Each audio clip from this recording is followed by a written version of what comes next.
Hello दोस्तों, आप सभी का स्वागत है हमारे चैनल सक्सेस तक पर।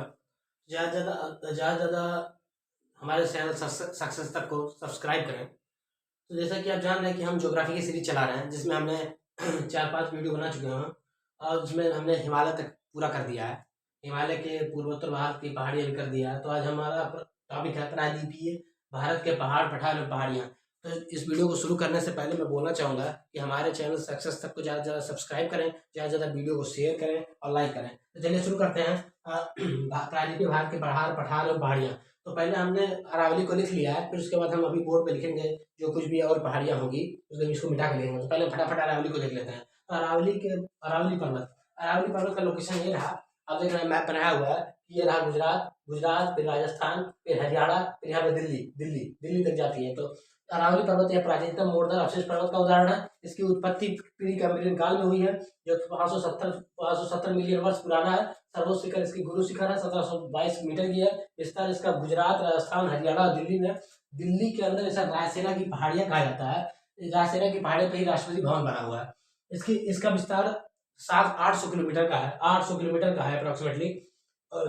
अरावली पर्वत श्रेणी से लूनी, बनास, साखी एवं साबरमती नदियां निकलती हैं। तो फटाफट इसको और रिवाइज करते हैं, एक बार और देख लेते हैं। तो अब देखते हैं कि पहला क्या है। इसकी अरावली पर्वत की प्राचीनतम मोड़दार अवशेष पर्वत है। इसकी उत्पत्ति किस काल में हुई है?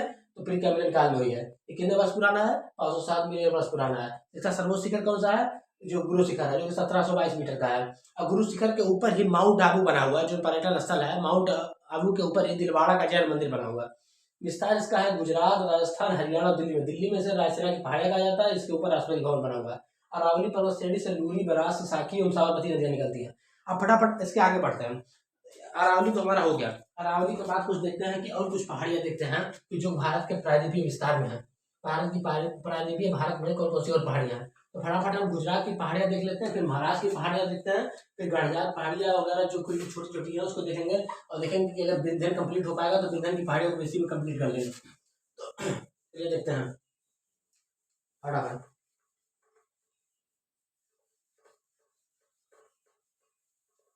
पहले से हम कुछ लिख के ले आए होते हैं तो वीडियो बड़ी नहीं होती है। इसलिए हम थोड़ा सा पहले एक टॉपिक थोड़ा सा लिख देते हैं, फिर बाद में हम यहाँ पे मिटा के दूसरे टॉपिक को लिखेंगे।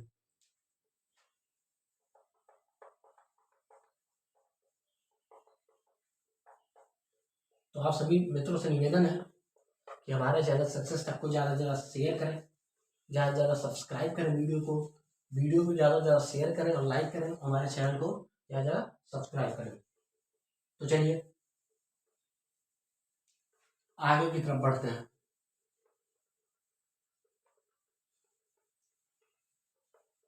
अच्छे से मिट नहीं रहा है, चलिए मिट गया। अब फटाफट पहले देख लेते हैं कि बिंदन श्रेणी देख लेते हैं। फटाफट बिंदन श्रेणी को देख लेते हैं, फिर छोटा मोटा और कुछ देखेंगे। तो बिंद श्रेणी, बिंद पर्वत श्रेणी, जो बिंद पर्वत श्रेणी है। तो बिंद पर्वत श्रेणी का विस्तार किस किस राज्य में है? इसका विस्तार देखते हैं। विस्तार, सर्वोच्च चोटी, सर्वोच्च शिखर। तो इसका विस्तार कहाँ कहाँ पे है? इसका विस्तार है गुजरात, एमपी, यूपी, बिहार और छत्तीसगढ़। गुजरात, एमपी, यूपी, बिहार एवं छत्तीसगढ़। तो इसका विस्तार कहाँ कहाँ पे है? गुजरात, एमपी, यूपी, बिहार एवं छत्तीसगढ़ है। इसे गुजरात में जोवट हिल्स और बिहार में तैमूर पहाड़ कहते हैं। इसकी पहले सर्वोच्च शिखर को देख लेते हैं। तो इसका सर्वोच्च शिखर जो है सद्भावना शिखर एमपी में है। सद्भावना शिखर, भावना शिखर, सद्भावना शिखर, सद्भावना शिखर जो कि कहाँ पे है? मध्य प्रदेश में है। सद्भावना शिखर मध्य प्रदेश में है। गुजरात में इस पहाड़ी को जोवट हिल्स एवं बिहार में इसे कैमूर हिल्स कहा जाता है। इस पहाड़ी को, इस पर्वत को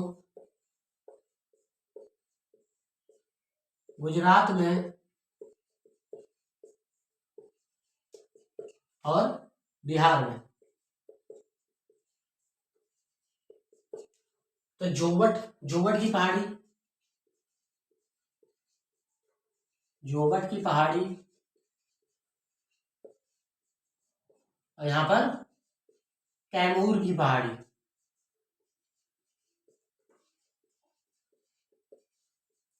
कैमूर की पहाड़ी कहते हैं। तो ये तीसरा पॉइंट हो गया, 3 पॉइंट हमारे हो चुके हैं विंध्य पर्वत में। चौथी पॉइंट की तरफ चलते हैं फटाफट फटाफट, ज्यादा वीडियो ना बड़ा करते हुए जल्दी जल्दी करते हैं। इसके दक्षिण में नर्मदा नदी है जो विंध्य पर्वत को सतपुड़ा से अलग करती है। इसके दक्षिण में, इसके दक्षिण में नर्मदा नदी प्रवाहित होती है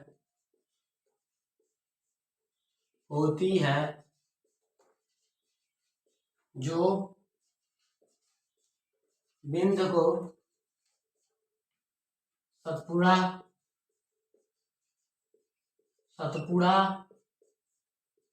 श्रेणी से अलग करती है। ये तो हो गया चौथा पॉइंट। अब फिर जो फटाफट देखते हैं इसके पांचवें पॉइंट क्या है। इसमें विंध्य पर्वत श्रेणी के अंदर जो पांचवा पॉइंट है, तो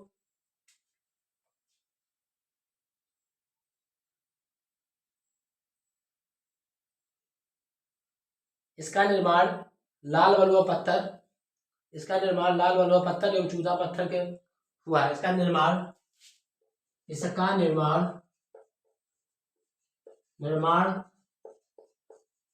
लाल बलुआ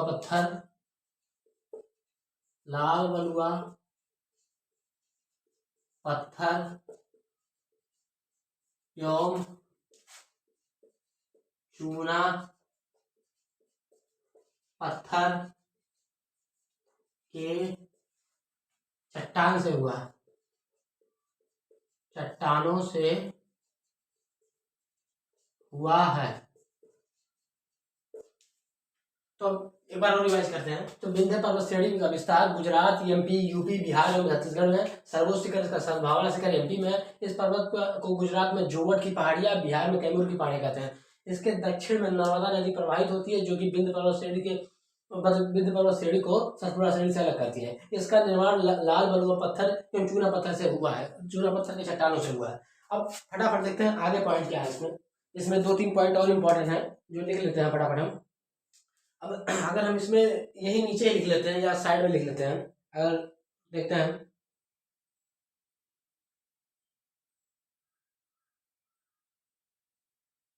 यह उत्तर भारत को दक्षिण भारत से अलग करती है। यह पर्वत श्रेणी उत्तर भारत को दक्षिण भारत से अलग करती है। तो यहाँ पे एक पॉइंट लिख लेते हैं, यहाँ पे लिख लेते हैं यह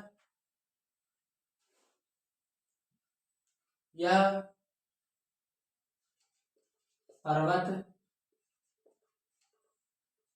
श्रेणी उत्तर भारत को दक्षिण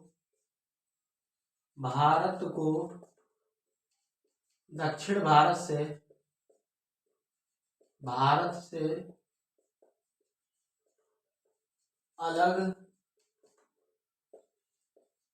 करती है।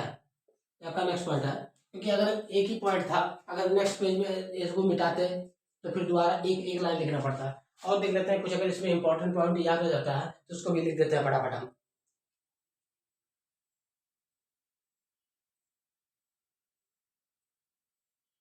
तो ये रहा हमारा विंध्य पर्वत श्रेणी।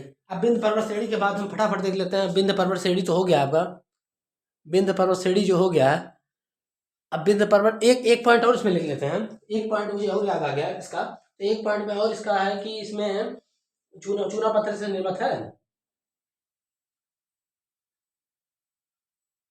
इस पर्वत श्रेणी में खनिज संसाधनों का अभाव है। इस पर्वत श्रेणी में पूछा जा सकता है कि इस पर्वत श्रेणी में स्टेटमेंट में पूछा जा सकता है, इसको आर वगैरह में स्टेटमेंट में पूछा जाता है। इस पर्वत श्रेणी में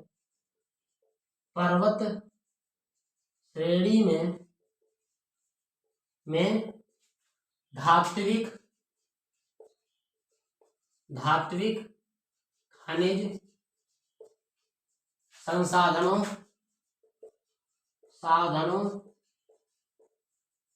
का अभाव है। ये हो गया हमारा। तो अब कितने पॉइंट हुए हमारे? पहला पॉइंट है विस्तार इसका गुजरात के एमपी यूपी बिहार और छत्तीसगढ़ में है। सर्वोच्च शिखर इसका सलवावा शिखर जो कि एमपी में है। इस पर्वत में गुजरात में जोगट की पहाड़ी और बिहार में कैमूर की पहाड़ी कहा जाता है। इसका फिर चौथा पॉइंट है कि इसमें दक्षिण में नर्मदा नदी प्रभावित होती है जो विंध्य पर्वत को सतलज पर्वत से अलग करती है।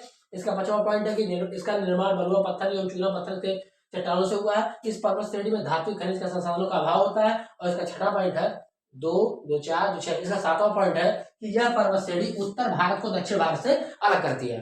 तो ये इतने इंपॉर्टेंट पॉइंट्स थे। तो आज की क्लास में और एक चीज देख लेते हैं हम कि गुजरात की पहाड़ियां, एक छोटे छोटे पॉइंट 2-3 और हैं, उसके बाद हम देखने के बाद फिर क्लास को एंड करेंगे। और जो सतपुड़ा की पहाड़ी है वो थोड़ा लंबा है क्योंकि उसमें 3 पार्ट्स हैं, उसको हम नेक्स्ट क्लास में देखेंगे। लेकिन हम छोटे छोटे कुछ पॉइंट्स हैं उसको हम फटाफट आपको लिखा देते हैं कि गुजरात में कौन कौन सी पहाड़ियां हैं, महाराष्ट्र में कौन कौन सी पहाड़ियां हैं, गढ़जाट पहाड़ी कहाँ है, राजभर पहाड़ी कहाँ है, और जो पार्श्वनाथ की पहाड़ी जो आजकल विवाद चल रहा है वो कहाँ है, फटाफट उसको भी देखते हैं। तो मिटाने में दिक्कत बहुत होता है, लेकिन चलिए कोई बात नहीं, हम आप लोगों के लिए ये भी कर लेंगे। तो सभी मित्रों से एक बार और अनुरोध है कि हमारे चैनल सक्सेस तक को ज़्यादा से ज़्यादा सब्सक्राइब करें, ज़्यादा से ज़्यादा वीडियोस को शेयर करें और लाइक करें। ऐसे ही वीडियो बनती रहेगी।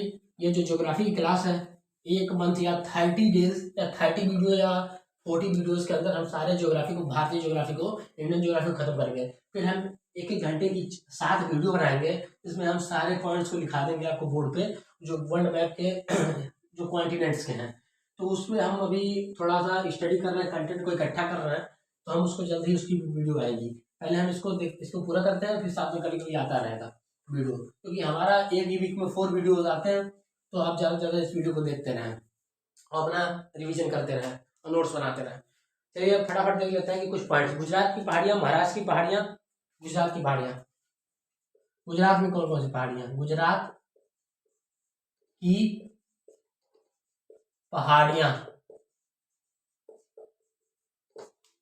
तो गिर कच्छ की पहाड़ी, कच्छ, वर्धा, गिरनार, गिरनार या गिर, और मांडव की पहाड़ी, और मांडव की पहाड़ी, मांडव की पहाड़ियां, ये 4 पहाड़ियां हो गई। अब देखते हैं महाराष्ट्र की पहाड़ियां। महाराष्ट्र की पहाड़ियां,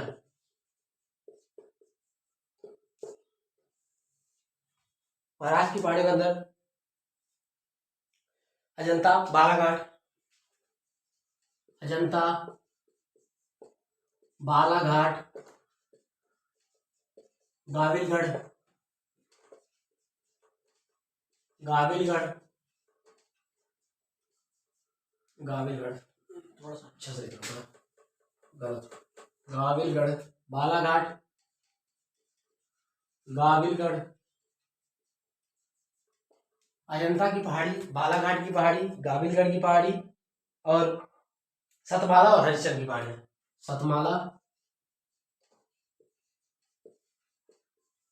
एवं हरिश्चंद्र की पहाड़ियां की पहाड़ियां। अब देख सकते हैं कि गढ़जाट पहाड़ी कहाँ है। गढ़जाट पहाड़ी, पहाड़ी, और राजमहल की पहाड़ियां, राजमहल, राजमहल राजमहल, राजमहल की पहाड़ी। तो गढ़जाग की पहाड़ी आपका उड़ीसा में है, उड़ीसा में है। और राजमहल की पहाड़ी झारखंड में है। राजमहल की पहाड़ी झारखंड है। तो ये हमारे कुछ और एक्स्ट्रा पॉइंट्स हुए प्रायद्वीपीय पठार एवं पहाड़ों से रिलेटेड। फिर हम दूसरे क्लास में अब सतपुड़ा से शुरू करेंगे। तो एक बार और रिवाइज कर लेते हैं इसका कि गुजरात के अंदर कच्छ, वर्धा, गिरनार, गिर की पहाड़ी, मांडव की पहाड़ियां। महाराष्ट्र के अंदर अजंता, बालाघाट, गांधीघाट, सतमाला, हरिचंद की पहाड़ियां। गढ़जाग की पहाड़ी कहाँ है? उड़ीसा में। और राजमहल की पहाड़ी कहाँ है? झारखंड में। तो अब नेक्स्ट क्लास में हम सतपुड़ा से शुरू करेंगे। सतपुड़ा तो हो चुका है, ये विंध्यन हो चुका है, सतपुड़ा से शुरू करेंगे। और सतपुड़ा से शुरू करते हुए हम पहुंचेंगे पश्चिम घाट और पूर्वी घाट का। तो आपको वीडियो अच्छी लगी, ज़्यादा ज़्यादा हमारे चैनल सक्सेस तक को ज़्यादा ज़्यादा सब्सक्राइब करें, ज़्यादा ज़्यादा वीडियो को शेयर करें और ज़्यादा ज़्यादा लाइक करें। धन्यवाद।